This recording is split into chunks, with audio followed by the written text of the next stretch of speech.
Welcome everybody to the second webinar of our series of SolveRD GPAP webinars, focusing today on advanced platform features of the RD Connect Genome-Phenome analysis platform.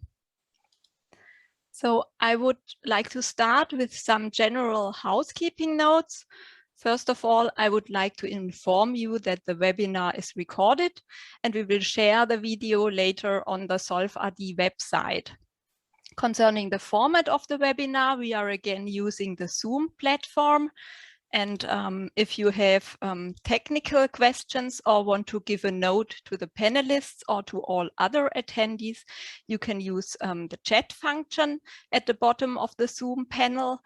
And for questions to the speaker to be answered during the discussion after the presentation, please make use of the Q&A panel that you also find at the bottom of the Zoom window.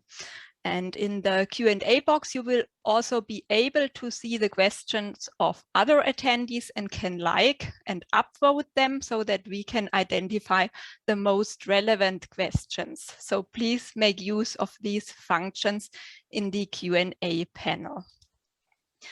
Now I would like to introduce the panelists of today's webinar. Our speaker today is Dr. Leslie Matalonga from the CNAC CRG in Barcelona in Spain, where she is the in-house clinical genomics expert specialized in rare diseases. And one of her key roles in SolveRD is the lead of the SNV Indel working group, which is currently leading the reanalysis of more than 20,000 rare disease datasets. We also have Steve Laurie in the panel today. Steve is a lead data analyst at the CNAC CRG and introduced you to the basis analysis features of the platform in the last webinar. And today, Steve will help with the discussion after the presentation. We also have Luza Zalatne with us on the call. Luza is managing the RD Connect help desk, and she's the right contact if you have questions when working with the platform. And from the SolveRD Project Management Office in Tübingen in Germany, it is Birte Zurek and myself present. Some very brief notes about the project SolveRD, solving the unsolved rare diseases. SolveRD is a project funded by the European Commission for 5 years, and it involves partners from 10 countries and is coordinated by Olaf Ries and Holm Kressner in Tübingen. SolveRD makes use of existing rare disease resources as listed here, and among those, the RD Connect platform that plays a very crucial role in the SolveRD project. SolveRD is built on a core network of partners throughout Europe with clinical experts from 6 European reference networks for rare diseases and 2 national undiagnosed disease programs. The main aim of SolveRD is to solve large numbers of rare diseases for which molecular causes have not been found yet. And for that, SolveRD follows 3 main approaches. First, massive data collection and reanalysis. Second, applying and combining new novel omics analysis. And third, supporting candidate gene validation project in model systems. And this slide now shows our progress and achievements in the project. So we have meanwhile more than 21,000 data sets collected, so even more than originally anticipated. We have the proof of concept that the reanalysis approaches can increase the diagnostic yield for rare diseases. And we are convinced that the processing and analysis of these newly generated omics datasets will help to solve additional cases. And for further reading about the SolveRD concept, I would like to link you to our article series published in the European Journal of Human Genetics in this summer. We will put the link to the article series for you into the chat. And with this, I'm at the end of the short introduction on SolveRD, and I would now like to hand over to Leslie Matalonga for her presentation. So hello everyone, and thank you for joining. So today in this webinar, we will be reviewing some of what we have named advanced platform features, which basically means additional resources and tools that are integrated in the LD Connect system and will help you for your data analysis, interpretation, and also to identify other similar cases across the world. So this is just a slide for a reminder on what is the Reconnect Genome-Phenome analysis platform for those that could not join the first webinar. So the platform is an ERDIC recognized resource which is developed in the context of several European projects and infrastructures.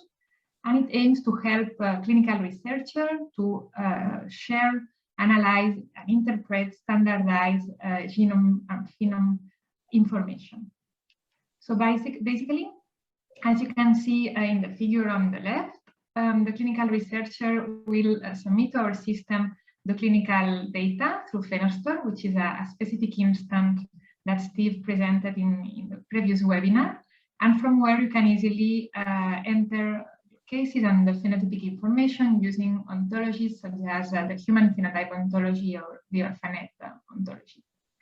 And on the other hand, the clinical researcher also submits the genomic data, so the files to be processed, and we will process them using a standardized analysis pipeline and integrate all the information in the RD Connect Genome-Phenome analysis platform. And this will be available for the clinical researchers for the analysis. To date, we have more than 20,000 pseudonymized data sets that are securely accessible only upon registration. So who is now using the RD Connect Genome-Phenome analysis platform? We have more than 600 users across Europe, and these come from more than 100 different research groups and hospitals. The platform is free for academic use, and you can test it in the Playground instance, and at the end of the webinar, we will also put this link in the chat. So in the past webinar that Steve did 2 weeks ago, it was most focused on the collection of the data into our system and how to do a trio analysis. And this webinar will be accessible online, as Cornelia was mentioning before, in case you could not join it. And in today's webinar, we will be mostly focusing on how to securely share the data that is submitted and how to discover similar patients in other systems, and also on how to use several resources and tools that are integrated in the platform that would help you for data interpretation, which is, we know, currently quite time-consuming and a real bottleneck for the rare disease patients. So before starting with the demonstration, I would just like to thank all the people involved in the SolveRD project and our team, which is led by Sergi Bertran in Barcelona, and especially Stephen Lowry that did the first webinar, and David Episcia, and all the engineers that have been involved in the development of the platform. So now this is the agenda for today.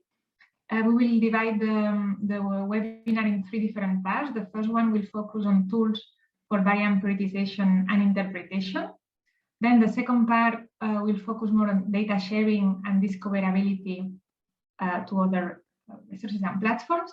And finally, we will keep 10-15 minutes for questions and discussion, and you can add those while I'm speaking in the Q&A chat box at the bottom of the Zoom, so that Steve can already check them and organize. So let's go to the first part. So now I will, let me see how I do that.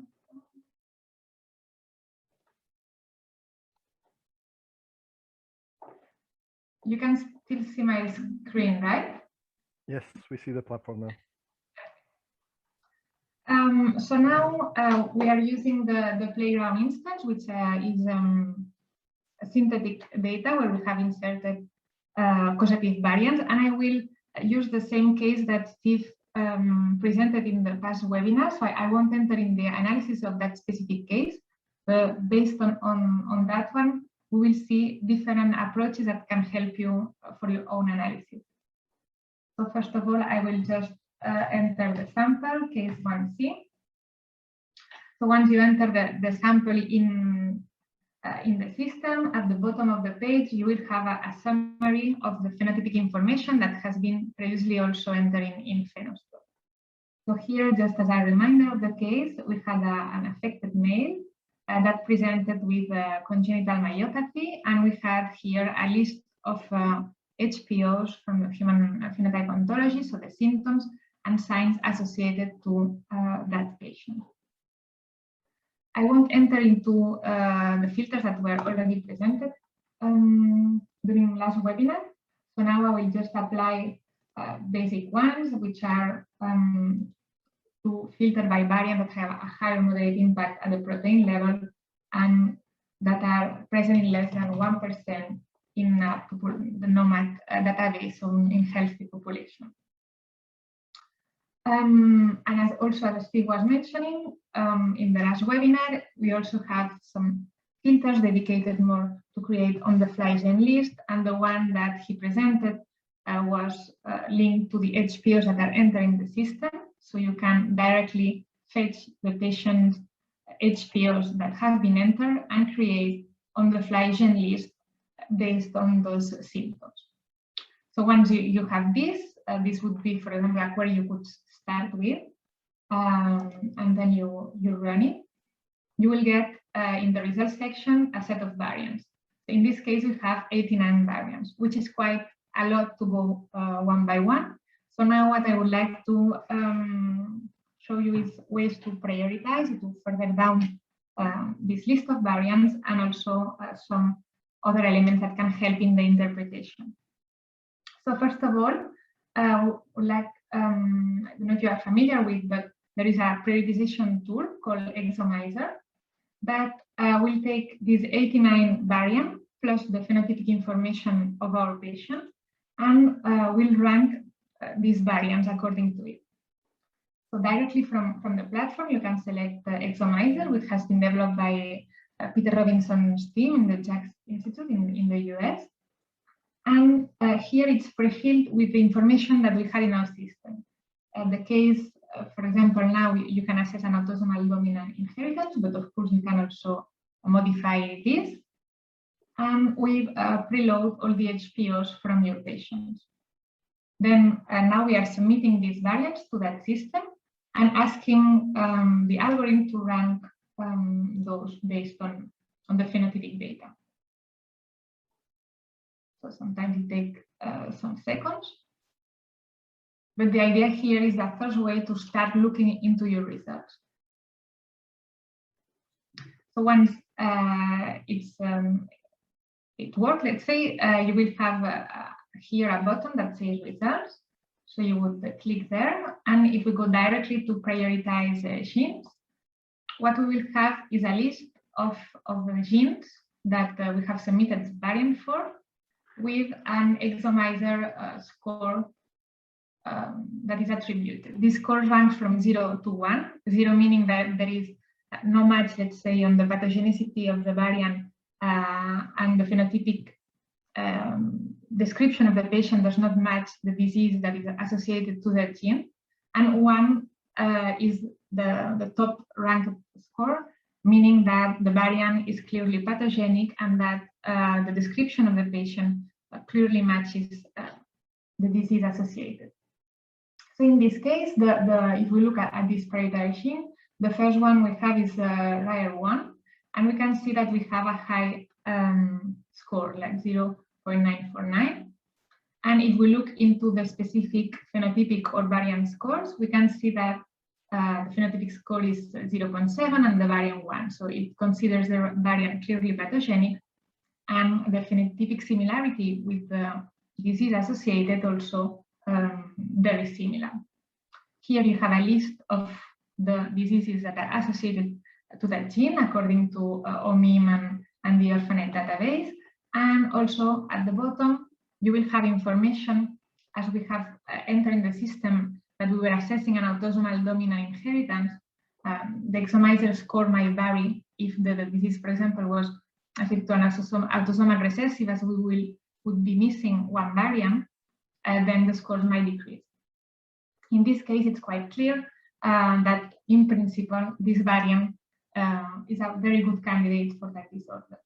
Of course, you will need then to link out to MIM, for example, and check that the information, the description of the disease matches the one of your patients. In our case, as you remember, the clinical diagnosis was William central core disease, so it really matches, at least at the clinical level, our phenotypic description. So then the next step would be to go back to our variant, because of course these algorithms are not perfect, so we need to really check that variant. And it's chromosome 19, and if we check the genes, we can see that here is our RIR1 gene. And in the results tab, we can see more information about this variant. This is our genotypes, it's heterozygous. And once we select it, on the middle tab of the platform, we can navigate through different annotations to have more information. So in this case, here we have the genotype quality, which is good, the alternative allele frequency, and also we can go to understand a little bit more of the variant at the functional level, the in silico predictors, and details on the population frequencies. Another very useful feature, once you have a candidate variant that seems interesting, is to try to link it out to the ACMG criteria, to define if this criteria would classify this variant as pathogenic or not. So from here on the left, from the genomic position, if you click on it, you will see that you have links to many other databases. And these you can explore yourself, and we have them at different levels, at the position, the gene, etc.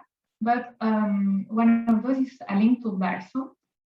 So I don't know if you are familiar with this portal, but what Barsom does is to classify according to the ACMG criteria the different variants. So in this case, the variant has been classified as pathogenic, and here you have the list of the ACMG criteria that are associated, or that they computationally associated to this variant, so that they could provide this therapy. Of course, you need to double check those, because this is a computer calculation, so it might be different also according to your knowledge on the disorder and the gene and the variants. And some of them cannot be attributed also only by the computers. For example, the PS2, which is when it's a de novo variant, the system cannot know it. So you can also apply yourself these criteria, and then the verdict gets updated automatically. So this is a way that you will have to easily classify the variants, go back to the system, and then here what you could do is to tag this variant and make this recorded in our system. So when you do the analysis again, or as we will see, you want to share this analysis or share this variant to someone else from your group to check it, all the information you have gathered is already recorded. So before showing you how to tag a variant, that would be clicking here in the tag functionality, you can see on the left there is a number. So here it says 1. This means that the variant has indeed already been tagged by someone in the system. And this is why this collaborative environment is also very useful. Because when I select my variant and I go here on the top, on the middle tab, and I go to the candidate tab, what I can see is the interpretation of that other person in the system that has already come through this variant and has added his own conclusion of that with the clinical significance. So I can see that someone has tagged the variant as de novo with a clinical significance of pathogenic, with a mode of inheritance autosomal dominant. And here I can see comments that the gene is associated with central core disease, that it was a de novo heterozygous variant confirmed by segregation analysis. So this will give you also an extra information for the interpretation of your variant. And you can also enter the ACMG criteria as you have applied when you classify it as variant, because we know that the scientific knowledge might change. So maybe if you reinterpret the variant in after several months or years, this interpretation might be different. So now I would like to tag the variant in the system, so also make this information available for me and for other users. So I could just go here on that, and you will have a form that appears that is pre-filled automatically with the fields that we can do in the system, and then you just need to add the inheritance that you are associating to that variant and for your patient. You can also define and change the origin if you already know that it's maternal, paternal, or a de novo variant, and select the clinical significance. So in this case, I could select pathogenic, and in the comments, then I can write my interpretation.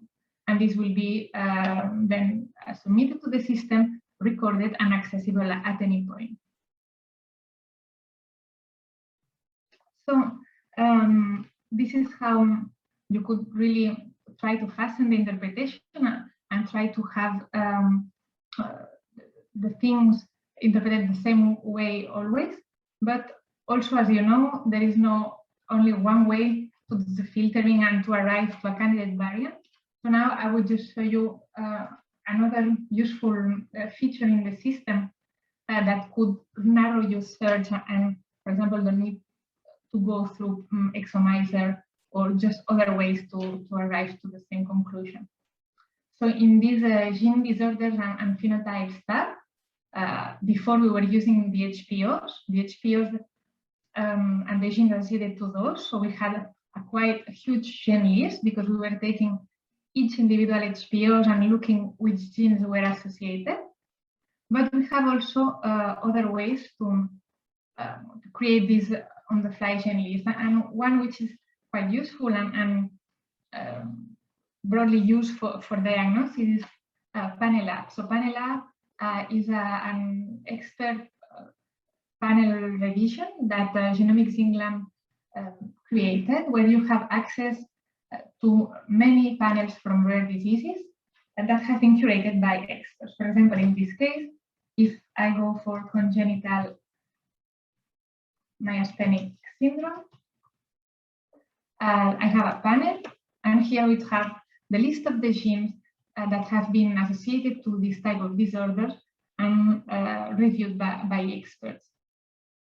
If now I run the query again based on this list, you will see that we only got one variant, which is indeed the one that we know that is the causative one of our patients. So it's another way to try to arrive to candidate variants. Of course, there is not a perfect way, and you know that depending on your cases and how the variant has been annotated in the different databases, it might appear or not easily one way or the other. Okay, and then what I wanted to show you also, but for that I will need to switch to the main platform, is that because maybe now we have a candidate, we see that it makes sense, it corresponds to our phenotypic data, so the clinical information matches, but we would like to ensure that the alignments and the variant is real. So what we have done in the context of Solvardi and also Elixir is to link the GPAP to the BAM files that are stored at the European Genome-Phenome archive, so you can access and visualize these alignments. So I think I have it here. Yeah. The thing is, now I don't know how. Okay. Because I have this bar here, well, I will try. Once we have a variant, you have your variant of interest. On this top middle bar menu, you will see that you can access IGV at the position level or at a broader region of 1 kilobases.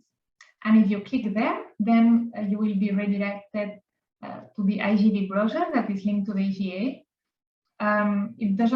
Sometimes it does not work as we are really querying a bind file from another system. But let's see if it works now. Otherwise, I have a screen. Yeah, now it works. So you could see that at a specific position, the alignment of the variant for your sample. And this is very helpful to confirm or when the reads are maybe few and it's not clear if the variant is real or not. Okay, so I think for the first part, this is everything I wanted to show you on the interpretation and the use of tools. And now I would go to the second part for data sharing and discoverability. But before starting, I would just like to focus on the importance of sharing and on the currently available international networks to do so that after I can show you how to use them from the GPAP. So I'm sure you would agree that by definition, rare diseases encompass specific bottlenecks that lead to the lack of diagnosis and therapies for the patient. And basically, it's mainly due to the scarcity of the cases available to confirm those diagnoses. And these encompass scarcity of data and samples for research or to launch clinical trials in general. So this is why data sharing in this field is just essential. So the international community has worked and is working towards different approaches to overcome this issue. And the ERDI-Connect GPAP is linked to the Beacon network. The Beacon network has been developed by the Global Alliance for Genomic and Health, and it enables to identify if there is any sample in the databases belonging to this network that are currently, I think, more than 90 databases, and to see if there is a variant of interest is also in those. So when you submit your variant, you will have the list, as you will see, of databases associated, and you will see if the variant is there or not. And then you can go to those databases and see if there is a patient associated and if it matches your disorder or not. And then another approach is the Matchmaker exchange initiative. And here the system will not only enable you to find sample with the same genotype or the variants in the same gene, but also with a similar phenotype. So the answer you get here is a list of scored matches and the possibility to contact the submitter of that patient to start a collaboration or to discuss on that patient so that you see if it makes sense with yours. And the ERDI-Connect GPAP is connected to this network and linked to different platforms and systems such as Decipher, GeneMatcher, or Phenome Central. And then I will show you, but I would like to mention it before, that to overcome the issue of sharing phenotypic data, which has been quite complicated and a bottleneck in the field, the J4GH has also established a secure and standard format to be able to transfer this information across the different resources, and resources are now trying to be compatible with this format so we can all talk between each other. So the idea is to have like a VCF for genomic data, but for phenotypic information. And then this format can be read by the different tools, and this means that in the GPAP, as we have adopted this format, once you enter your information in the system, it does not get siloed or blocked in our database, but you can export it through phenopackets and then use it in any other system that require phenotypic data as an input for prioritizing variants, other types of omics, etc. So it's really the format that has been agreed by the community to be used for phenotypic data. So now I will quickly do the demo and show you how to use all these in the GPAP. So I will go back to our case. So this was the RIR1 variant. So first of all, imagine that you are several people in your team analyzing the data, and you would like to share this information so that they can quickly go back to this variant and have someone else analyzing it or interpreting it. You can just quickly go here at the top to the share functionality. And here, if you select share, you will be able either to copy an URL and just paste it and send it by email or however you prefer. And then that person will be able to paste it and enter this specific query. For example, now I have copied it, I paste it in my browser, and then I get the, I have to log in.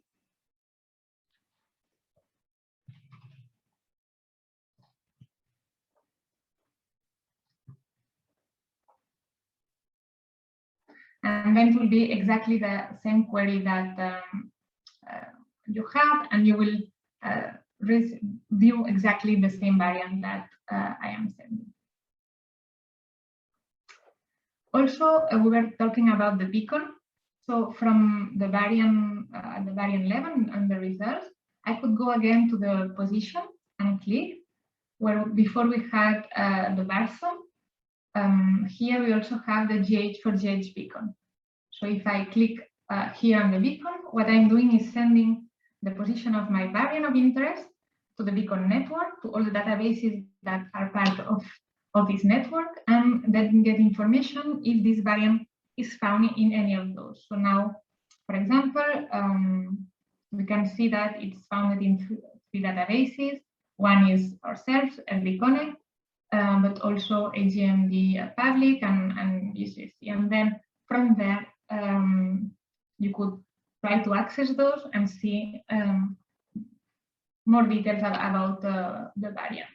You can also select to which databases you would like to query.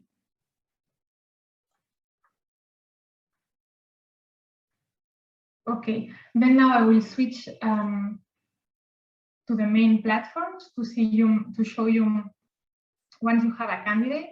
In this case, the gene was already associated to a disorder, but imagine that you identify a candidate gene and you want to see if there is any potentially any disruptive variant that have a possible disruptive impact at the protein level in any other of the cases that are in the system. You could go and perform what we call a search across all. So what you would do here, instead of entering the name of a sample, you click on the top in search across all, and you define the filters you would like to apply, the same as you would do for an individual case. So here in this example, I've selected variants with a high impact and describe pathogenic in ClinVar just to make it easy. I have entered my gene of interest. So in this case, we were analyzing with the RIR1. So this is the information I enter. And when I run the query, what I get is the list of different variants that agree with the filters I've set, and the number of experiments in the system that have one of those variants. So on the table on the right, you will have information of these 10 variants, and here you can see how many samples have a variant, have this specific variant. Moreover, apart from that, it can help you also to discard or to think that the variant is potentially interesting. You can see which experiments belong to those variants. So this way, you have a summary of the phenotypic information of the patients associated to those experiments. And if you see that there is one case, for example, that the disorder matches the phenotype of your patient or the description of the HPOs from that patient in the system, you can contact directly the owner of that sample in the system and an email will be sent to you and to that person so that you can start a collaboration, and this will be outside the RDConnect system, but we only provide the way so that you can find each other. I won't do it because this is the real platform, and I don't want, of course, to create issues here. Then the next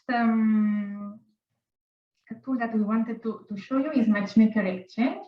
So now I will switch again here. Yeah. So when you enter a sample, when you submit your sample, according to the consent that you have from your patients, you can make the patient's state in the system that the patient can be discoverable through Matchmaker Exchange. This means that when you enter the sample name in our system, here a logo of Matchmaker Exchange will appear. If I click in the logo,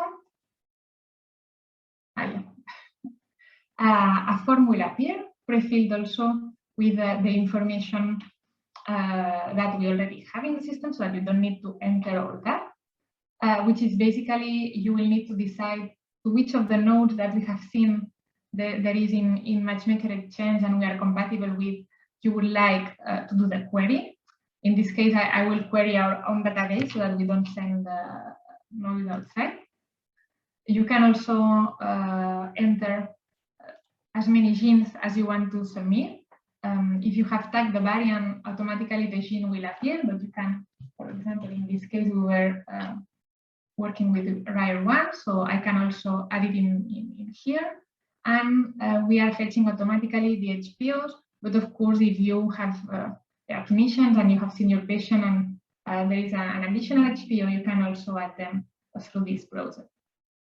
So then you can submit your cases, and this will make a query to the node that you have selected at the beginning, and the result will be a list of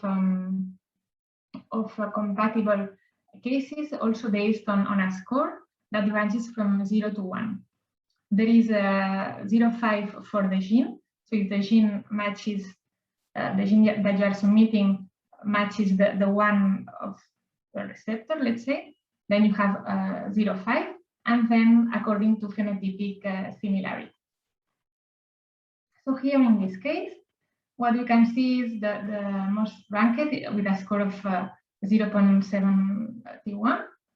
And here you have information on the phenotype of the patient you have matched with, so you can easily see if it makes sense or not with your patient, and the gene that you have matched. So here, as we have entered 2 genes, you would need to decide if it makes sense or not. And if you find any patient of interest, the same as before, you can click here on the contact button, and then you will be put in contact with the submitter of that patient, so you can start a collaboration again outside of the system, and this can be for research purposes or whatever you would be interested in.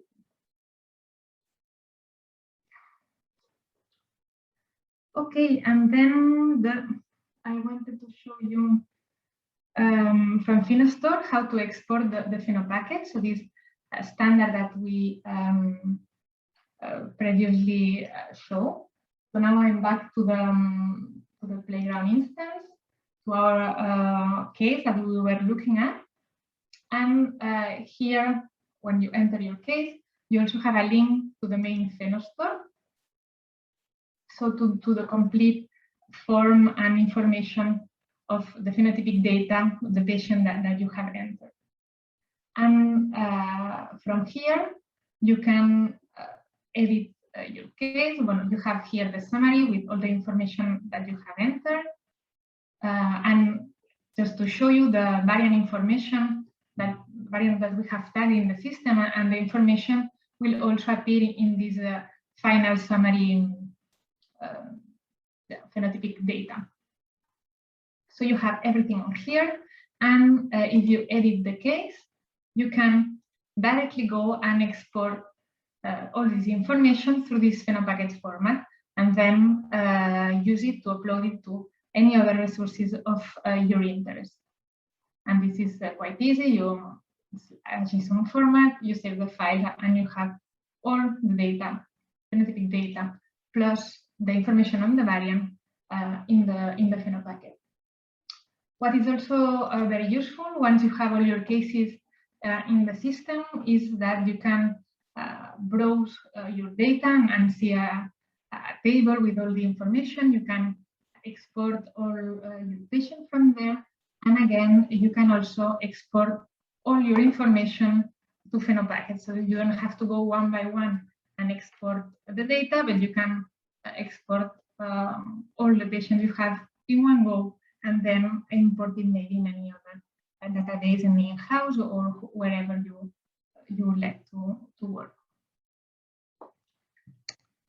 Okay, and now in the last 5 minutes, I would like to show you also the cohort application. So now we've seen the genomic part where we analyze the genomic information.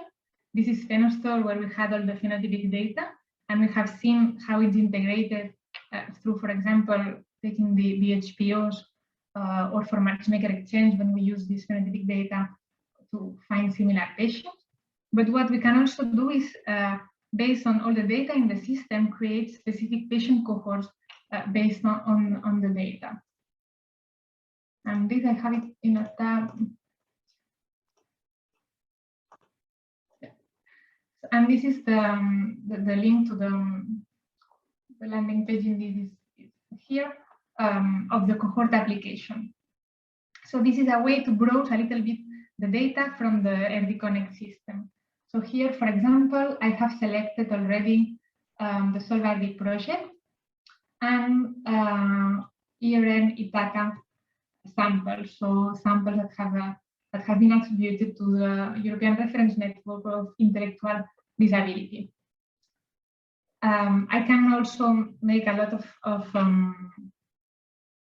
different cohorts based on multiple types of data, and this I invite you to have a look yourself. But for example, here you have some graphs with different attributes, and if you select one of those, you will be also filtering the data. For example, in this case, if I only want the index cases, I will click here and then get this specific cohort. Apart from this type of information, we also provide all the clinical data. As all the patients have been entered using the ontology, so HPOs or minima and ordo, you can go for those and search, for example, a specific HPO and make a sub-cohort of those and only analyze the patient on, for example, index cases that are unsolved, affected, with intellectual disability, and a specific ordo term. You will then have all this information available in a table that you can download and do other types of analysis for yourself. And also, this is not yet feasible with this instance, but we have another one that is connected.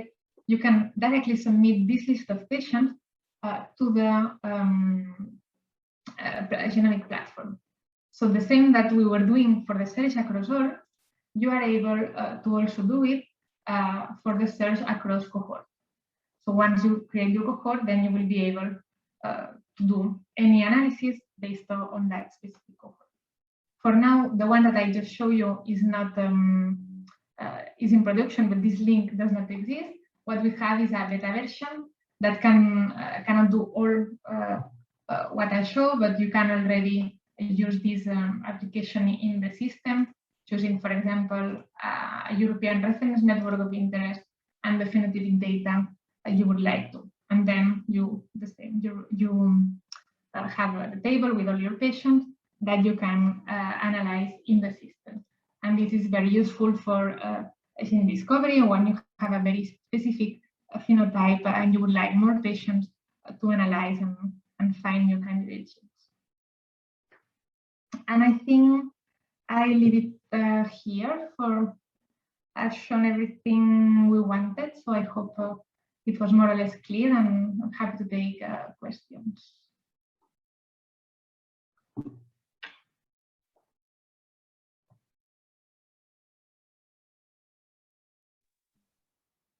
Okay. Thanks very much, Leslie. That was great. So feel free to keep asking questions, right? So we have we're lucky to have Leslie online for another 14 minutes. So the first one, Leslie, back to Exomizer from Mert Karakaya. Mert is asking, is there a cutoff value for Exomizer? Or I guess what would be good cutoff values for interesting variants? Yeah, this is so the answer is no. There is no cutoff. There is no score that you can say over 0.6. Look at the variant. Otherwise, no, because this really depends on how the symptoms describe the disease, meaning that when Orphanet or the Omim database have a disorder, what you look is the description of the HPOs that are associated and the match with your patient. So maybe your patient is described differently and then the phenotypic score doesn't match, but then it's really the variant, because if you know the case and the disease, you will know that. So no, the answer is there is no threshold. And the same happens that sometimes it can rank a variant with a value of 1, but then you look into it and it's a benign variant for some reason. So don't take Exomizer as a diagnostic tool. It's just a help for prioritizing your variant and to start working with. Thank you. So the next question that Isabel found the answer to, but others might not have seen it in the chat, but are we using GRCH38 or are we using GRCH37? We're using 37, but we are planning to move to 38 the next year. Okay. Joanna Vela is asking, is it possible to edit the pedigree in Phenostore? Yes. So Phenostore has a pedigree editing tool that you can go and the same way that you draw your pedigree when you enter the case, you can edit it and link other members or change whatever is needed. Add additional members maybe that when you saw the patient the first time you didn't know about. So this is a very dynamic way, the same as if you enter a new phenotypic description, new HPOs, this is automatically updated. So if you redo your analysis, you will have your new HPOs also in the system and the new information that encompasses this. Okay, and another question is, could you explain the matching score again for the Matchmaker exchange? Yeah, sure. So the score goes from 0 to 1. There is 0.5 that corresponds to the gene match. So indeed, this score is either 0 if your gene of interest is matching the gene of that patient, that specific case, or not, and 0.5 is yes. And then the rest, the other 0.5, are correspond to phenotypic similarity. So there are algorithms that use the fact that the HP ontology is built in a tree, no? And they use what they call this fusive phenotyping. So you don't need to have the exact same term matching, but if the term that you have used to describe the patient is similar to the term that has been used to describe the other patient, then this system and algorithm can say, okay, these two patients might be related or might have a similar symptom, and this is why these scores are not, it's not present or absent, but can vary from 0 to 0.5. I hope I explained better now. Yeah. And you mentioned when you were giving the Varsum example that it cannot know if something is a de novo variant, but don't we know if it's a de novo variant from the GPAP? Yeah, you know, but there is no way to send this information to the Varsum system. So this is why you can yourself manually add this criteria, because if you have the patient, the parents in our system, you can also add them, and then you will see the genotype. So this is clear, but computers cannot know that information. And it's not the only one that they cannot know. So there are several criteria that we always need to go through manually. So it's important to know which ones and to then always check that if these criteria are met or not, because the computer cannot do it for us. Okay. Alfonsina is asking, what is the difference between the union and the intersection? Yeah, so when you select different gene lists, we've seen different ways, and also Steve in the previous webinar show different ways to create on the fly gene list. So imagine I create one with the HPOs and I use the one from Panelist. If I do a union, I will be doing the sum of all the genes. So if I have 100 for the HPOs, I will do 100 plus the 15 in Panelist. But if I do the intersection, I will only look at the one, maybe there are only 3 that are in both lists. So this is also a way to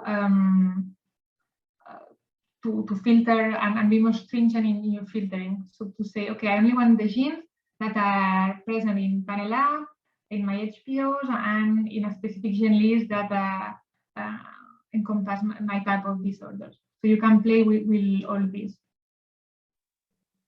So it's essentially whether we want to try to be more specific or more sensitive, right? Yeah. Yeah, normally you will try and see if you are lucky and maybe intersect everything. But unfortunately, it's not normally it's not the case, and you need to go other ways. Okay, so here's an interesting one now from Manuela Morleo. Manuela is asking, I have a candidate novel disease gene that I found mutated in C-Het in a patient.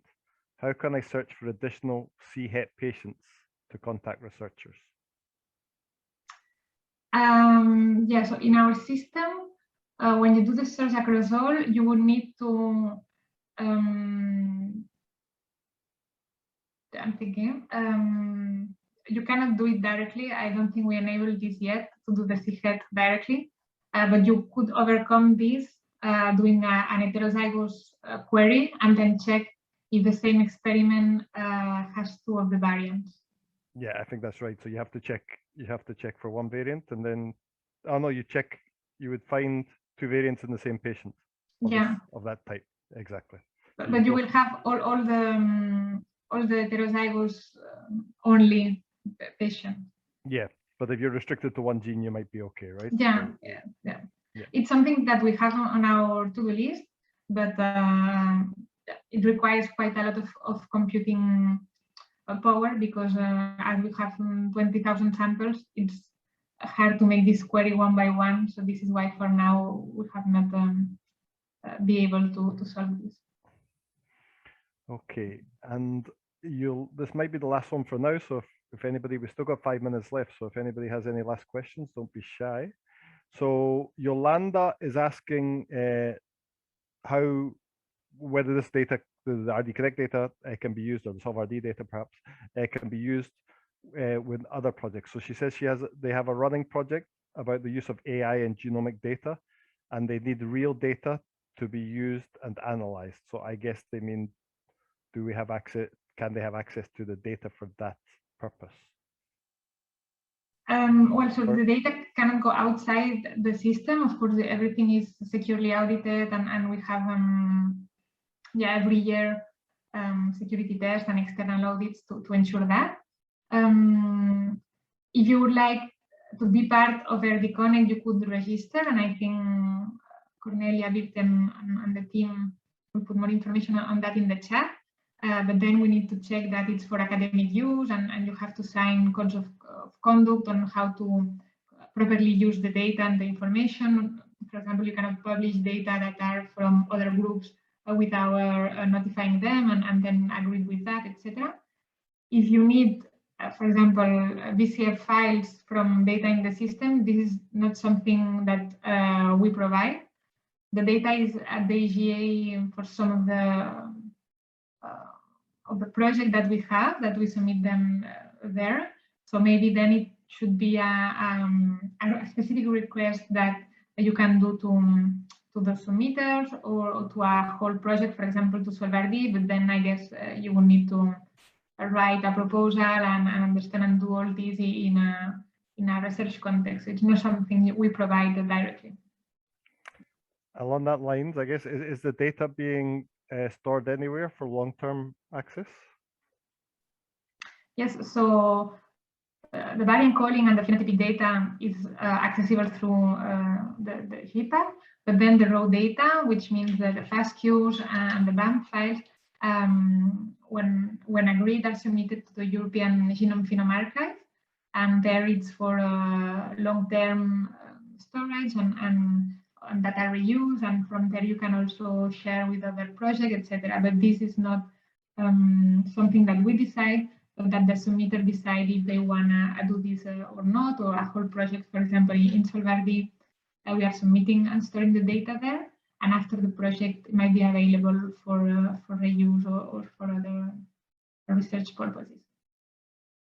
Exactly. Yeah, I think that's correct for Solvardi, is that we'll be putting all the process BAMs to the EGA, but they probably won't be publicly available till the end of the project, which is scheduled to be the end of next year. Yeah. And there might be one more questions coming. I know Yolanda has said thank you very much for your answer. And a few people have said thank you very much for your talk, very interesting talk on the platform. Laura has said great job developing the platform. Urania has said the webinar was incredibly enlightening. Qué bien. Thanks. I think, yeah, I guess in the chat you will also find links on how to register access, or if you have any questions, Lucha and the help desk team will be happy to help and to answer those. Great. Thank you very much, Leslie. So I think we then come to an end, and I would like to thank especially our speakers and of course also all the attendees for their great interest. And we will link the recording of both webinars to our website so that you can also view it on demand at a later time point.